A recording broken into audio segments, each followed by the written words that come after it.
Hello friends, Airtel Wi-Fi OTT যেনে Hotstar, Netflix, Amazon এইবোৰ কেনেকৈ ক্লেম কৰে মই আজি দেখাই আছো। তো ফাৰ্স্ট আপুনি প্লে ষ্টৰত যাব লাগিব।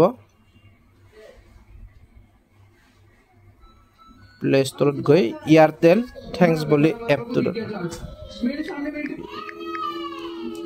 এইটো Airtel Thanks এপ এখেতৰ ডাউনলোড আছে। আপোনাৰ যেটো নাম্বাৰত কানেকচন লোৱা আছে সেই নাম্বাৰতে এই এপটো খুলি ল'ব লাগিব। এই এপটো খোলাৰ পিছত আপোনাৰ Airtel Black বুলি আছে, ইয়াত ক্লেম বেনিফিট আহিছে। কেতিয়াবা ইয়াত নাথাকিব পাৰে, নাথাকিলে ইয়াতে আপুনি চাই যাব ক্লেম বেনিফিট বা OTT তেনেকা থাকে।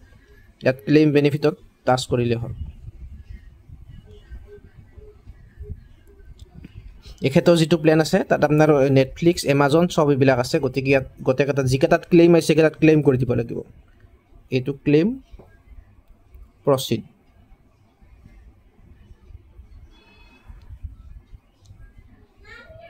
Netflix তো এখেতৰ ক্লেম হৈ গল। বাকিখিনি এটো প্ৰসেস মই দেখাই আছো। এটো মোবাইল নাম্বাৰ দিব লাগিব আৰু একেটা ক্লেম কৰি দং Amazon Prime ক্লেম।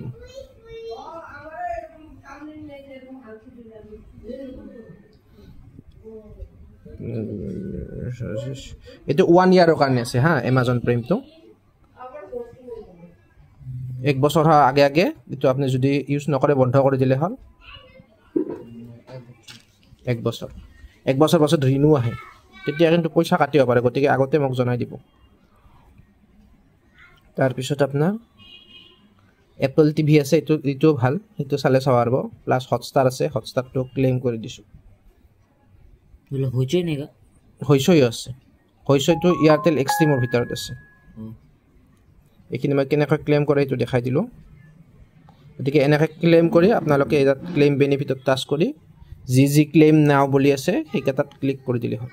এইটো ক্লেম নাও আছে Amazon Prime या Hotstar এসো Airtel Extreme এটো ক্লেম নাও যে আছে এটো ক্লেম কৰি দিলে হ'ল। ইয়াৰ ভিতৰত আপোনাৰ কটাখিনি পাই যাব। Sony Live, হইছই, হাঙ্গামা, MX Player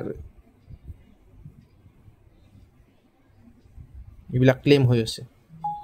ক্লেম হইছে তাৰ পিছত এই যেটো নাম্বাৰ দি কানেকচন লো আছে এইটো নাম্বাৰ দি মোবাইলত বা টিভিত এটো লগইন কৰিব লাগিব। তেতিয়া আপোনাৰ তো ফ্ৰীতে কটাখিনি হৈ যাব। এইটো G5 তো ফ্ৰী আছে। এইটো ক্লেম জিকাটা ক্লেম না বুলি আছে, ক্লেম নাও কৰি দিলে হ'ল।